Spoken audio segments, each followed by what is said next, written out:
I was organizing my mother's medical paperwork when I found the letter that changed everything.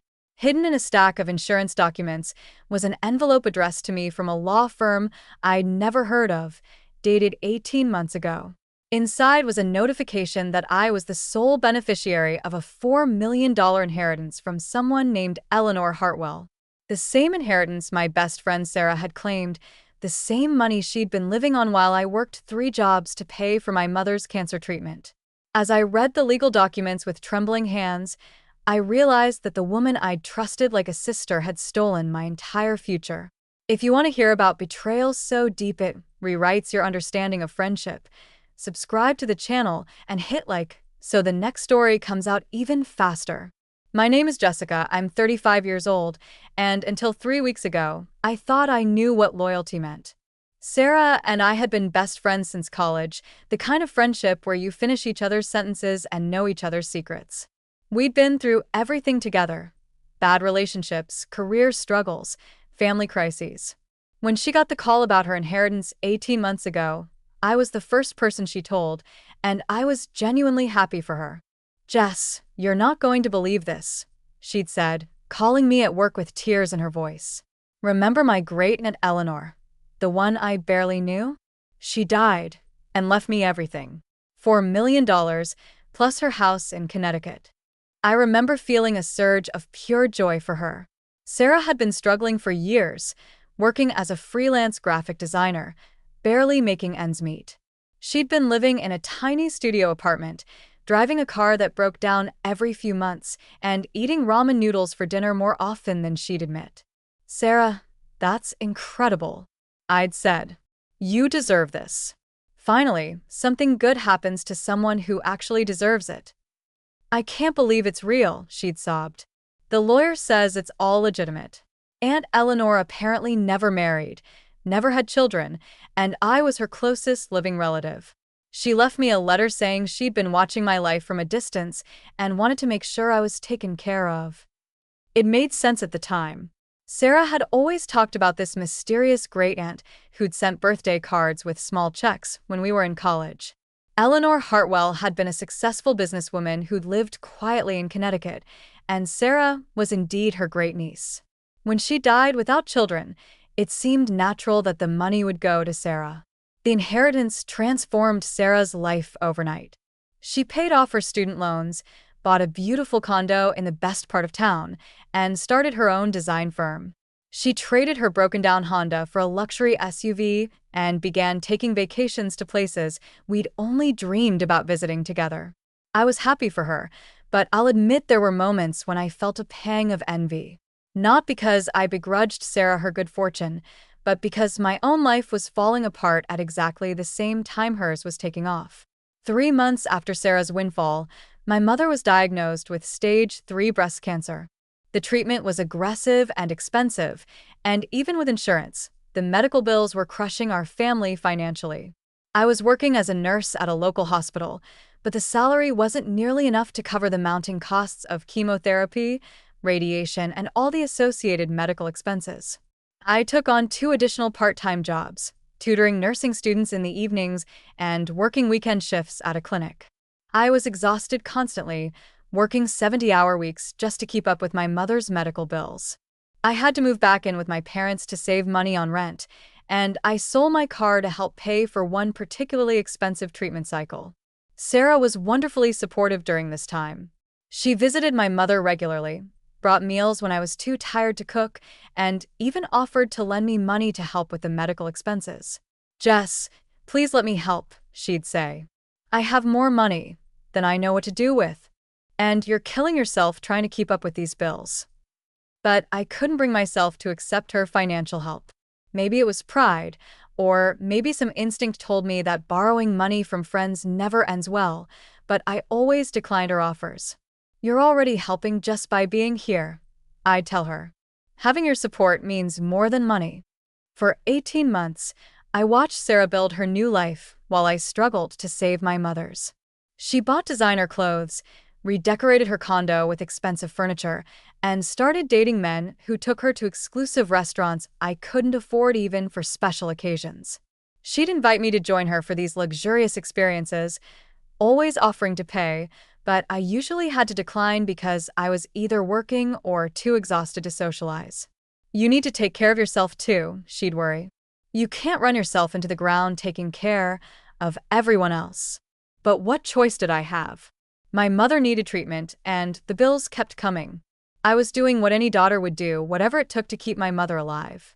3 weeks ago, everything changed. My mother had finished her treatment and was officially in remission, the first good news our family had received in almost 2 years. I was helping her organize the mountain of paperwork that had accumulated during her illness: insurance claims, medical records, billing statements, correspondence with various healthcare providers. That's when I found the envelope. It was mixed in with a stack of insurance documents, and at first glance, I almost threw it away thinking it was another medical bill. But something about the law firm's letterhead caught my eye: Hartwell, Morrison and Associates. The name Hartwell seemed familiar, though I couldn't immediately place why. The envelope was addressed to me, postmarked 18 months ago, around the time of my mother's diagnosis. Inside was a formal legal notification. "Dear Ms. Jessica Maria Rodriguez, we are writing to inform you that you have been named as the sole beneficiary in the last will and testament of Eleanor Catherine Hartwell, who passed away on March 15th. Ms. Hartwell has left you her entire estate, valued at approximately $4.2 million, including liquid assets, investments, and real property located at 47 Maple Street, Hartford, Connecticut. Please contact our office at your earliest convenience to begin the probate process." As Ms. Hartwell specified in her will, this inheritance is intended to support the medical education and career of the young woman who reminded me so much of myself at that age. "Ms. Hartwell became aware of your nursing career through your volunteer work at Hartford General Hospital during your summer breaks in college, where she was treated for a minor procedure in 2019. She was impressed by your dedication and kindness and followed your career with interest through the hospital's alumni newsletter. Time-sensitive legal requirements require that you respond to this notification within 60 days of the date of this letter. Failure to respond may result in the estate being distributed according to alternate provisions in the will." I read the letter 3 times before the words sank in. Eleanor Hartwell, Sarah's great-aunt Eleanor, had left her fortune to me, not to Sarah. The inheritance that had transformed my best friend's life was legally, rightfully mine. But how had Sarah claimed it if the will specifically named me as the beneficiary? My hand shaking, I called the law firm. After being transferred several times, I finally reached someone who could access Eleanor Hartwell's file. "Ms. Rodriguez?" The lawyer sounded surprised. "We've been trying to reach you for over a year. We sent multiple letters to your address, but never received a response. Eventually, we had to proceed with the alternate provisions of Ms. Hartwell's will." "What alternate provisions?" "Ms. Hartwell specified that if you failed to claim the inheritance within the required time frame, the estate would pass to her closest living blood relative. That was her great-niece, Sarah Elizabeth Morrison." Sarah Elizabeth Morrison. Sarah had never told me her middle name was Elizabeth, and I'd never known her last name was Morrison before she changed it to something more professional for her design business. "What address did you use for the letters?" I asked. He read off my old apartment address, the one I'd lived at during college and for several years afterward. But I'd moved away from that address 3 years ago, long before Eleanor Hartwell died. Sarah had helped me move to my new place. She knew my current address. She also knew my full name, Jessica Maria Rodriguez, because she'd helped me fill out job applications and tax forms over the years. And she certainly knew about my nursing career and my volunteer work at Hartford General because I told her stories about my experiences there. As the pieces started falling into place, I felt physically sick. "Sir," I said to the lawyer, "I never received any letters about this inheritance. I've been living at a different address for the past 3 years. "That's unusual. Our letters were sent certified mail, and we have delivery confirmations. Someone at that address signed for them." "Who signed for them?" There was a pause while he checked the records. "The signatures are difficult to read, but they appear to be yours, J. Rodriguez." I sat down heavily on my mother's couch, the phone still pressed to my ear. Sarah had been collecting my mail from my old address. The apartment building where I used to live was notoriously disorganized about forwarding mail to former tenants. Sarah had volunteered to check my old mailbox periodically to pick up any stray letters or packages that might still be delivered there. She'd been intercepting the inheritance letters for 18 months. Ms. Rodriguez, the lawyer continued, if you never received our correspondence, and if the inheritance was claimed fraudulently, this is a very serious legal matter. We need to discuss this in person as soon as possible. I hung up and sat in my mother's living room for over an hour, trying to process what I'd discovered. My best friend, the woman I'd confided in about everything, who'd supported me through my mother's illness, who'd offered to lend me money when I was struggling, had stolen $4 million from me. She'd watched me work myself to exhaustion trying to pay medical bills that I could have covered easily with the inheritance that was rightfully mine. She'd listened to me worry about my mother's treatment costs while sitting on money that was legally meant to support my nursing career. She'd offered to help me financially with money that was actually mine to begin with. The cruelest part was that Eleanor Hartwell had specifically left me the inheritance to support my medical career because she'd been impressed by my dedication to helping others. She'd wanted to give me the financial freedom to continue caring for people without worrying about money. Instead, that money had gone to someone who'd used it to buy luxury cars and expensive vacations while I struggled to save my mother's life. That evening, Sarah called me to check on my mother's recovery, just as she had been doing regularly for months. "How's your mom feeling?" she asked warmly. "Is she adjusting well to being done with treatment?" "She's doing better," I said, my voice carefully neutral. "Sarah, can I ask you something?" "Of course. Anything." "When you inherited the money from your great-aunt Eleanor, did the lawyers have any trouble reaching you?" There was a pause just a beat too long before she answered. "No, I was just wondering how they found you. I mean, you said you barely knew her." "Oh, they had my contact information from some family records." "Why are you asking?" I could hear the tension creeping into her voice, the careful way she was choosing her words. "No reason. I was just thinking about how lucky you were that they were able to track you down for such a huge inheritance." "Yeah," she said quietly. "Really lucky." After I hung up, I knew I had to confront her directly. But first, I needed to understand the full scope of what she'd done. I spent the next 2 days researching everything I could about Eleanor Hartwell and her estate. What I discovered made Sarah's betrayal even worse. Eleanor Hartwell had indeed been a successful businesswoman, but she'd had no living relatives except for one distant great-niece, Sarah Elizabeth Morrison. However, Eleanor had specifically chosen not to leave her money to Sarah. According to interviews with the law firm, Eleanor had met Sarah briefly at a family funeral years earlier and had been unimpressed by her attitude and priorities. Ms. Hartwell felt that her great-niece was more interested in material success than in helping others, one of the lawyers told me over the phone. She specifically wanted her fortune to go to someone who shared her values of service and dedication to improving other people's lives.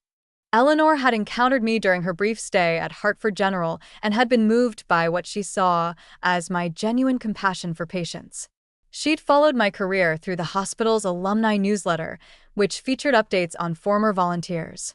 When she learned about my commitment to nursing and my volunteer work with low-income patients, she decided I embodied the values she wanted to support.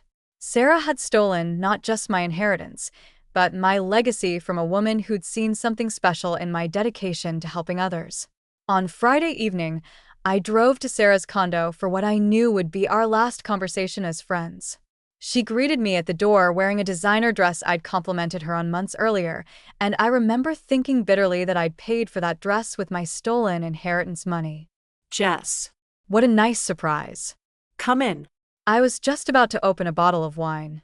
I followed her into the living room, looking around at all the expensive furniture and artwork that my money had purchased. The irony was overwhelming. I'd been eating peanut butter sandwiches for dinner while she redecorated with my inheritance. "Sarah," I said, not sitting down, "I need to ask you something, and I need you to tell me the truth." Something in my tone made her set down the wine bottle and turn to face me fully. "When you inherited Eleanor Hartwell's money, did you know it was supposed to come to me?" The color drained from her face. For a moment, She just stared at me, and I could see her mind racing, trying to figure out how much I knew and what story she could tell. Jess, I don't know what you're talking about. I found the letters, Sarah. The ones from the law firm that were sent to my old address. The ones you signed for and never gave me. She sat down hard on her expensive couch, her hands shaking. How did I find out? Does it matter? What matters is that for 18 months, you've been living on money that legally belongs to me while I work myself to death trying to pay my mother's medical bills. Sarah's face crumpled, but I felt no sympathy for her tears. Jess, you don't understand. When I saw those letters, I panicked. I was behind on rent, my business was failing, I was about to lose everything. I needed time to figure out what to do. So, you decided to steal $4 million from your best friend? I didn't think of it as stealing. Eleanor was my great-aunt. It made sense that the money would come to me eventually. I thought maybe there had been some mistake in the will. There was no mistake, Sarah. Eleanor specifically didn't want you to have the money. She left it to me because she was impressed by my work as a nurse. She wanted to support my career in helping people. Sarah was crying harder now, mascara running down her cheeks. I was going to tell you. I was going to find a way to share it with you. That's why I kept offering to help with your mom's bills. With my own money. I know how it looks, but I was trying to do the right thing. The right thing? I interrupted. The right thing would have been giving me the letters when you found them. The right thing would have been letting me claim my own inheritance. The right thing would have been not stealing $4 million from someone who was struggling to save her mother's life. Sarah looked up at me with red, swollen eyes. What are you going to do? I'm going to contact the lawyers and reclaim my inheritance.